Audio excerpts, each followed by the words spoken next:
Hey, welcome. A little different look here today. Unfortunately, my best friend from middle school, his mother is passing away slowly. She's maybe got a couple days to go. So I'm spending the day with the family and kind of helping out where I can. But I wanted to give you a different look here today. So this is going to be a overview of what we've been calling office trades. So on our website, if you don't want to work with us as advisors, you can actually go to jazzwealth.com/research. And for $13 a month, you can join our research site, which we do live trades, like right in front of you and stuff. And we don't hide things. We actually show everything, and I'm going to show everything with you here today. This will be like the update that I give in the office trades. And if you're watching this inside the research site, well, now you know what's going on. Also, all proceeds for what we make off of the research site, we don't put them in our pockets. It goes to Drum Corps International, something that we're all very passionate about here and we love to support. So it's kind of like we'll do a little extra work. And if you're willing to chip in and learn something, then what really helps them. And then the season's coming up. So we're really excited about that. All right, let's dive in. So this is what you would see inside of it. So I don't hide anything. This is my own personal account my trading account anyways. And here are all the positions on the right. And here's everything that I've done so far. So I kind of want to review here today what we've done as positions. And I'll start from the top, even though it's in reverse chronological order, and go through what's happening. So you can see on the bottom there, I sold the $100 put on AMD because they were giving me $1.62. Like, people are fearful that this thing is never going to be somebody ever again. So I sold some of those, and that kind of got things kicked off. I'm going to bounce around just a little bit. So Cortera, falls in the energy sector. And what I was looking for was, hey, energy's kind of taken off. Oil's taken off. Can I find something that's taken off even more than everything else? And that brought me to these guys. And so on this one, it was a really simple trade. It's right at $29 still. I was thinking about just shorting the stock itself, but risk to reward and of course the margin required, decided to sell the $29 call for $1. That gives me a break even of 30. So it allows me a little bit of room there. And as you can see last time, I mean, when it gets extended, stocks don't like to get this extended this quick. So taking a bit of a directional play on that one. Volatility itself was at about like 59% or something when compared to the average. That would be down here. And actually, let me get myself out of the way. I'm going to put myself right there. This is volatility relative to itself. And when I say that, what I mean is the implied volatility right now of, where was it, 1.61%. I should look over here. 1.61%. But relative to itself, it's just slightly above average, right? Notice it's not up here, well above average, and it's not down here. So utilizing that, okay, well, I'm going to take a shot on a directional play, meaning that this is probably overbought at the short term here, and that oil maybe takes a little bit of a break. And that's what we have. The other thing that came up was, real estate, utilities, basic materials, industrials, all having a good day. They've been pretty tough lately. So what's going on?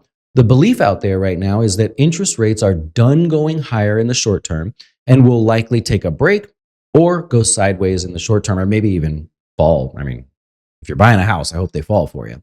So anyways, I said, well, okay, what do we do? Well, the first thing, I'm actually going to go over here real quick. First thing I did is I said, well, the easiest thing is to use an ETF. So I went over to the TLT, sold the $84 put for $1.18. No problem, right? That's an easy way to go. And then I said, well, what about real estate? So I looked at the real estate ETF. I said, well, that's kind of oversold and maybe that's interesting. But then compared the risk to reward versus something inside the XLRE. So that would be like Crown Castle, right? So I went and found the most oversold stock inside real estate. And I said, well, if I sell a put on Crown Castle, just a real simple play. If I sold a put here, how much would I expect to get relative to the margin I've got to put up? And then I did the same thing over here. Well, you have about a 4.4% risk to reward on XLRE. And then I went to Crown Castle and I said, well, same one strike out of the money, put, what would I get? And it was over 7%. So imagine that I'm running a hedge fund or something, which me and Eric actually are starting. And I have to justify to you that I used the most efficient use of your dollars as possible to make the greatest possible return. And so that's what led me over to Crown Castle. So on Crown Castle, I just sold the 82.50 put, $1.24, and that puts us down here, right? If you want to like draw a line for the break even, it allows us a little bit of wiggle room there. It's not the most exciting trade ever, but I mean, it's kind of a simple day to do that. Also notice that Signet Jewelers today had fallen apart. And oh, actually, that one's closed. Yeah, if you look at the list here, I had sold it for $1.43 and then bought it back for 86 cents. We'll do in the research site, we're going to do just one class at some point to show you the optimal time to take a profit based on how long you've had the position. So if you have like a 10% profit in 2 days, do you take it or do you wait for 20%? If you have a 40% profit in 13 days, do you take it or do you run away or do you leave it? So we're going to go over that. Anyways, Signet Jewelers, what I like about this one is it's a stock that has already fallen and then just fell out of the bed, right? Obviously, you're not spending money at Signet buying jewelry there. You're over at Nordstrom spending all your money on fancy shirts, according to the closing beat yesterday, if you want to watch it. So this one actually was both an entry and an exit in the same day because we had over a 30% profit that quickly. And whenever that happens, you take the money and run. So that was Signet. And that just came up in the little scanner here today. So I have a scanner set for the biggest movers. Should load up. But basically the biggest gainers, the biggest losers. I just happened to look at it as well. Signet, look what's going on there. Eli Lilly, although I'm not a fan of this area. And notice the difference. Eli Lilly, this is the first day of a move. What's my rule? If you watch the closing beat, never go against the first day of a new move. So this is basically going sideways. Last 4 days are up, and all of a sudden, for whatever reason, it falls. I'm not going to fight that. Okay? So just something different there. What else do we have? Oh, Las Vegas Sands. I don't know if you caught that one here today. Las Vegas Sands, look what happened. It's already on the way down, and here we have an above average volume day that's accelerating to the downside. Now, it's not a profitable position yet. Sold the $42.50 put for $1.19. It's basically hovering right around there, at least as of while we're talking. We'll see. Basic materials. So they had a great day, right? Basic materials, industrials, real estate, utilities, anything that's interest rate sensitive has had a good day, even though interest rates really haven't done anything. So what does that tell you? It's the assumption by investors that this is about the bottom, price-wise, meaning interest rates will maybe not go up a whole lot more. So you look over at something like XLB, that was a closing position to buy it back for 87 cents. I had previously sold that, sold the put. It was the $83 put. We have a little bit of a rally here, so that helped us be able to close that out. Now, yesterday, CVS actually has, they were part of the Medicare Advantage increase, the 4.8% or 4.3%. So you've seen United Healthcare and things like that get a little bit of a rally. So on CVS, I mentioned on the closing beat yesterday, tried to do a strangle. It did not get filled. Today, sold the $57.50, $45 strangle for $1.88. And wherever it's at right now, got to be in here somewhere. Basically right around where it started, right?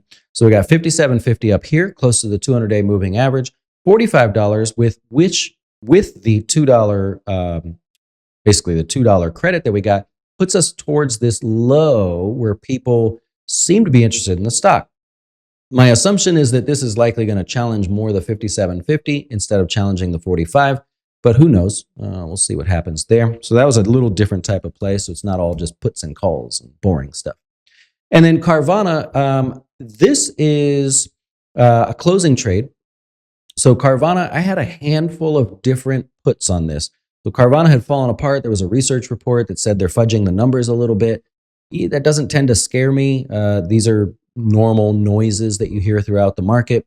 We don't know if they're true or not. I was able to sell the $150 put for like $9 and something. It was incredible.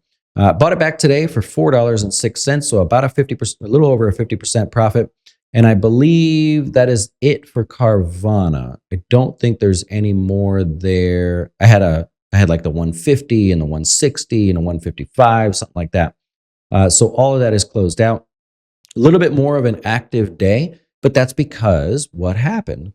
You find that interest rates are not moving, but all the interest rate sensitive sectors are moving today. So everyone is positioning, even utilities still, everybody is positioning for interest rates to stop, right? Maybe stop, go sideways, whatever it is. So that's just a quick look. I do apologize that the closing beat is not available today, but this is essentially a friend that is truthfully family. So spending time with them, helping with the kids and stuff. And I wanted to make sure I got this video out so at least you have something to know where we're at. We will be back tomorrow, of course, with the closing beat. And I hope you'll join us at 4:30 live to go over the markets, education, all kinds of good stuff. And in the meantime, if you learned something and you don't want to work with Jazz Wealth, the retirement planning, investing, and specialists there, maybe you'll consider the research site and get more information like this. You guys enjoy the rest of your day. Thanks for watching.